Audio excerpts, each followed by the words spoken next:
Go run out, buy this book. Let's talk about how Mood Read March went. Now, in total, I think I read 21 books. I had more DNFs than I normally do. I think I just like gave up on some things, and I had quite a few 5-star books. Let's see, I had 6 5 stars this month. I feel like I'm so far away today, but I have 21 books to talk about. Let's do it. I read Sweet Hand. This is the first book in the Island Bites series. I read this for my reading books from different parts of the world international reading video because this is by a Caribbean author. This is about a baker and a candlestick maker. This is about a woman who is a baker. She's like the best around, and she recently got very publicly like dumped kind of by this like musician guy. Actually, he's not a producer, by this musician guy. And she's now the maid of honor for this wedding and is like teaming up with the best man whom she does not like, who is also like in the music business, and they have to kind of work together, and like you can understand it's a romance, like you get where it goes. This one was very cute. I really liked this. I gave this 4 out of 5 stars. It was really good. I love the baking. I love anything that's about music. I think the third act conflict valid in some cases, and I liked it. I gave it 4 stars. Then I read The Mysteries of Thorn Manor. This is this like novella sequel-ish to Sorcerer of Thorns. I really liked Sorcerer of Thorns when I read it. It was a long time ago though. I want to say I read that back in like 2019. Being back in this world was so lovely, and this is just kind of like a vibey book. There's like one kind of conflict is happening, but it's a short book. It's a novella. Like it's not like super high stakes or anything. I just really loved being back with these characters, and like I said, in this world, and being at Thorn Manor. It's just such a rich like environment, and like I just feel like Margaret Rogerson does a great job of like describing the setting and stuff. And I also just really freaking love the relationship in here. They are so freaking cute, and I love how the conflict relates to the relationship. It's Elizabeth and Nathaniel, like they're my favorite. So this was just like a good time, a good vibe. It was super easy to like read really fast, and I really liked it. I gave it 4 stars. Then I read House of Hunger. I am coming to learn more about my reading, as I always am, and I don't think books like this are for me. This to me felt like the same experience I had while reading A Dowry of Blood, because I'm so intrigued by like reading a vampire story, but I historically have not liked one. The only one I can think that I liked was The Beautiful by Renee Ahdieh, but since then I have not found a good vampire story, and I don't think I like this gothic kind of style of story either. Long story short, I didn't love this book. It is about Blood Maid, who essentially just like bleeds. This is so weird to describe. Who essentially like serves one person, is kind of like indentured to them, and like bleeds for them to like drink their blood and whatnot. And there's like this romance kind of going on as well, and then like there's, you know, mysteries and secret plots and stuff going on, and you know, it's like grotesque in some cases, but it's just this gothic horror that I just don't think is my kind of horror, and that's totally fine. You know, I'm always learning more about my reading taste, and that's why I read so much. Unfortunately, this one just like was not my thing, but I gave it 3 stars. Then I read Broken Horses by Brandi Carlile. I love reading memoirs. I read 2, I think, and I love especially reading memoirs memoirs from people that I don't know a lot about going into. And Brandi Carlile is like one of my new favorite musicians, like singer-songwriters, and I didn't know anything about her. Obviously this is a memoir, so I got a lot out of it, knowing what she's gone through and like how she got started and in music, and how she kind of like grew up with music but was kind of like a trailer park kind of kid, and like just her journey of like kind of rising to fame in some regard. She's like one of the most Grammy nominated women, so I think it's safe to say that she's kind of famous. But just like that road, and like just all the hardships that she's had to deal with, and all of her different people in her life that have impacted her, and her like some of my favorite parts were like her relationships with like Elton John and like Joni Mitchell, because they were like such formative like influences in her music and like in her young life, and then like that she got to like know them like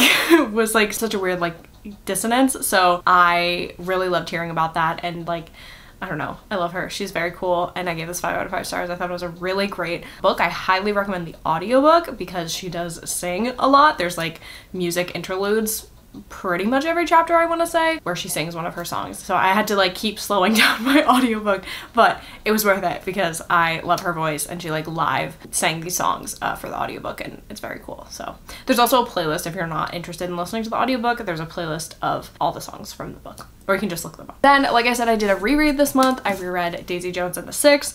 I annotated it this time. This was my first time physically reading this book. I previously listened to the audiobook both times I read this. Or I reread this for my Read React review that is coming to a theater near you very soon. It's because it's a feature-length film at this point. It's a long video. Stay tuned. But I reread this for, you know, obviously the Prime show and watching that. Critically, would not say this is a 5-star book. I first rated this 4 stars. My second read, I rated it 5 stars. This read, I did give it 5 stars because I have come to acknowledge that there are just some books that I have a special connection to, that I can very vividly recall where I was in my life when I read them for the first time and what that reading experience meant to me at that time. And this is one of those books, and I had no idea. Like, I came to that realization in this reread, and it was weird and kind of emotional, but also like kind of beautiful. So should I explain what Daisy Jones and the Six is about? I'll tell you. It's about this gal named Daisy Jones who is growing up, and she starts as like a groupie for like all these bands, and she's getting into the scene, the LA scene, the music scene. She makes friends, she meets men. Then we also follow like the Six, who are like starting out as the Dunn brothers. See, when I read it, it looked like Dune. Anyway, Dunn brothers, who are these two brothers that started a band when they were in high school, and then they just kind of keep going and try to like rule the world essentially. And then eventually Daisy joins them, and it's like all the drama of that relationship in the 70s. It's a great time. Love this book. I appreciate this book. This book has such great like representations of female characters. The women are the main characters in this story. I would argue Camilla is the main character of this story. All of them are such complex and well fleshed out characters. I love the different sides of femininity that Reed explores in this book, and just like the power of feminism and the power of your voice. Like, I could talk about this and the series for days, which is why I have so many videos on them. It is like one of those books that just like, I don't know what it is about it, but it's something special to me and I really love it. So I gave it 5 stars. Then I read a graphic novel. This is an arc that I got off NetGalley, and this is Tegan and Sarah's junior high graphic novel. I really like this. I thought the art style was really cute. It's illustrated by Tilly Walden, and they are one of my favorite graphic novel artists. And it's written by Tegan and Sarah, obviously the iconic Canadian sister pop duo. Are they pop? I think I'd say pop. I guess I read a lot of musician things this month. I wonder why. But this is kind of just following them in their first year of junior high and navigating kind of being in separate classes for the first time and discovering sexuality for the first time and just kind of living separate lives for the first time in their lives. I really liked that. I thought this was really well done, and it was a really like simple story. I think it would be great for the audience that it is for, meant for, not 20-year-olds probably. Yeah, so I gave this 3 out of 5 stars. Then I also read another novella that I forgot I read, and this is Killjoy. This is like a prequel to A Good Girl's Guide to Murder. I don't know what to say about this. Like, essentially, this is like Pip got invited to a murder mystery party with her friends. It's such a like side quest. Like, it doesn't really accomplish anything. It fits into the plot in some ways, but it's not important to the plot. Like, you don't find out anything that like changes the trilogy, but it was fun. It was a good time. I love Pip. I love this series, so I had a blast. I thought it was really cute, and I gave it 4 stars. If you would have noticed, this month I was planning on doing one set TBR video that, where is it? On my channel? I don't know. It's not here. Didn't do it. Well, I started it and then I gave up. So I was trying to read the Court of Thorns and Roses series. I read the first book. I did it. I completed it. Start to finish. I read that shit. This is not good. Nothing about this book was good. I liked like the beginning-ish because I was like, there's something about reading like older YA, especially like fantasy or like sci-fi, that is very like nostalgic for me, even though like I obviously haven't read these books before. And I liked that about it. Like I liked that like that overwritten writing style that you get books like these, which is not a like gripe about it. I think it's actually kind of fun and like refreshing to see sometimes because it was just like such the norm. Anyway, this is about Feyre, and now Feyre accidentally killed this wolf, and this wolf was accidentally a Feyre or Fae, and so she gets yoinked, kidnapped out of her home because that is a no-no in the fairy world. So she has to like live essentially with this guy, Tamrin. That's a spice. Hold on. I don't know. Whatever his name is. So she has to live with this guy of like the high court or whatever it is, and his like little castle, and she's just like pouting the whole time, and like she just like doesn't like it there because they don't like her, and it's just kind of weird. And then she obviously falls in love with the fairy guy, and yeah, it was boring. Here's the thing, I was like, I'm excited to read these books if they're fun, if I'm here for the goofs and the gags, you know? If it's not fun, why am I reading it, right? Because I know it's not good. This is not like, hello, like this is not a classic. This is not like well written. This is not well thought out. But if it was fun, if it was like fast paced, easy to read, like engaging mostly, then I was like, okay, I'm down. But it wasn't that. So I gave it 2 stars. And I moved right along and I read the sequel. Just kidding, I DNF'd the sequel. I read 40% of A Court of Mist and Fury, the green one, I don't know. And this was like, it was so bad. This one was like almost worse because we have like this new bad boy who's like bad boy, but like you didn't even know that like the previous bad boy that you thought was actually like bad boy turned good is actually worse boy. And Rhysand is like, no, I'm the good boy.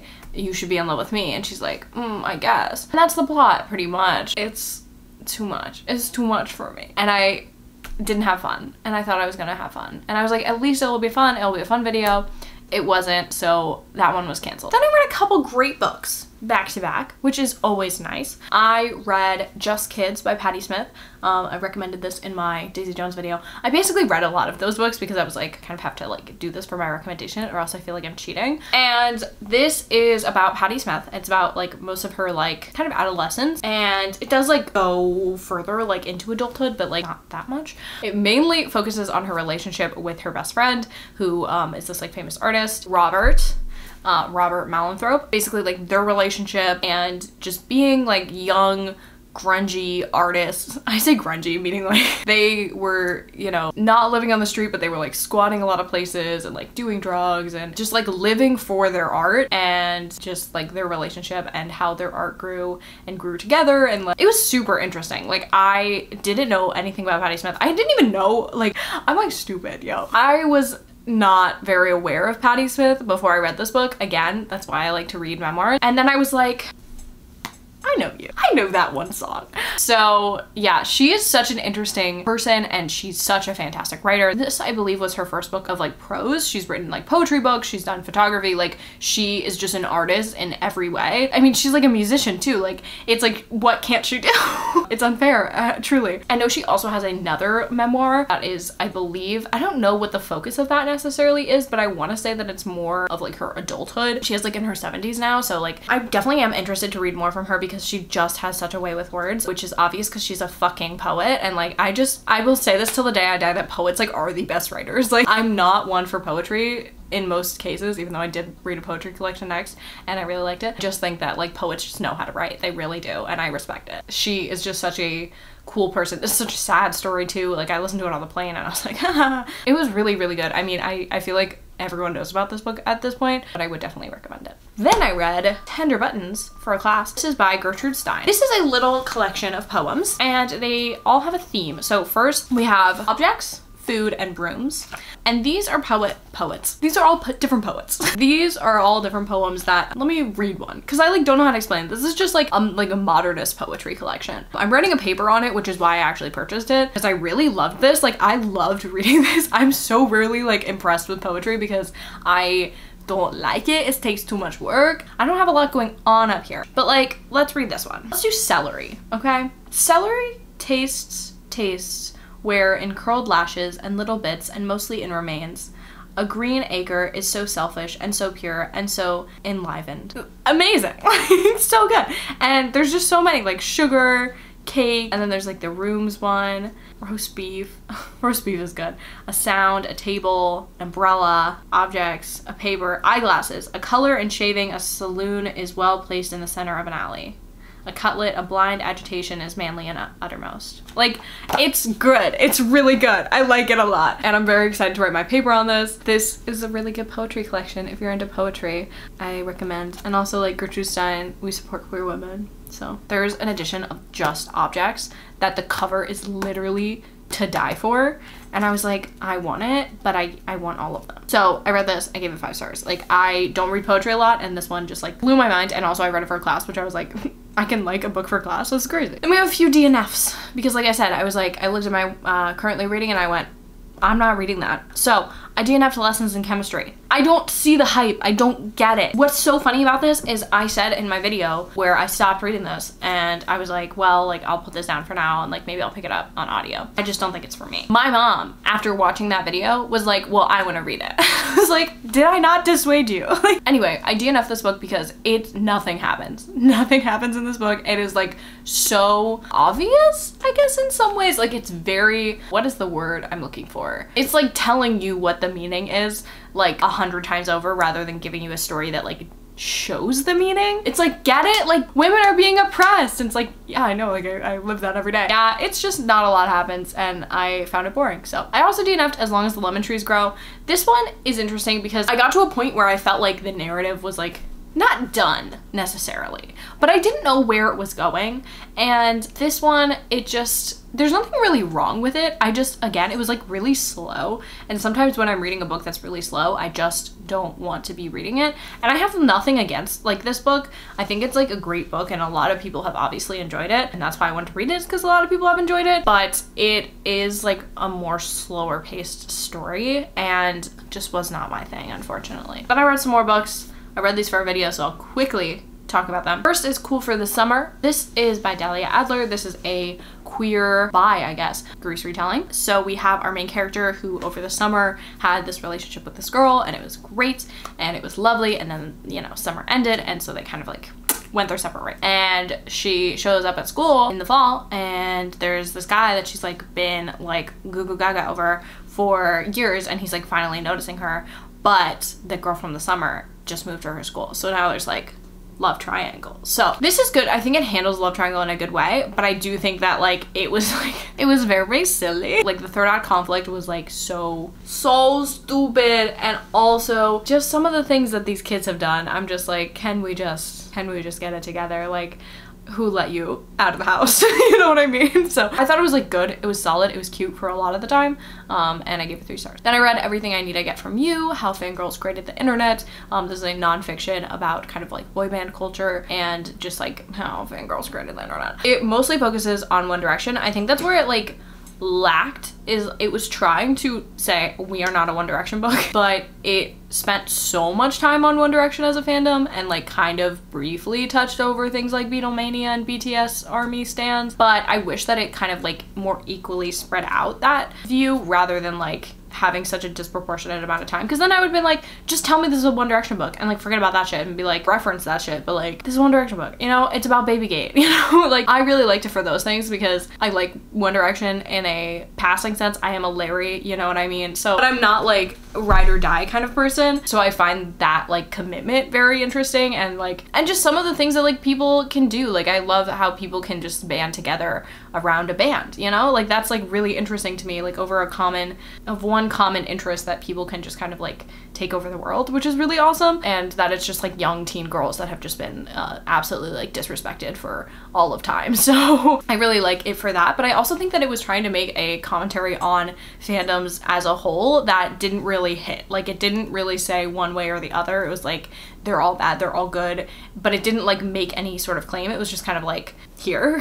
And I feel like if it had like a good like takeaway, that would have been nice as well. So I give it 4 stars. Then I read Girls Like Girls by Haley Kiyoko. Unfortunately, this was a book that I really wanted to read and I got an arc of it and I was so excited to read it and I like sped through the first like 30% and then I was like, oh no, oh no. Here's the thing. This is a small story that was expanded into a novel, and sometimes that works and other times it shows. It shows that there wasn't that original idea that was like a big idea. Here's how I would put it. So when I'm writing and I'm coming up with ideas for what I'm gonna write about, I look at an idea I have and I go, this is a short story idea. I can accomplish everything I want to accomplish in a short story amount of time.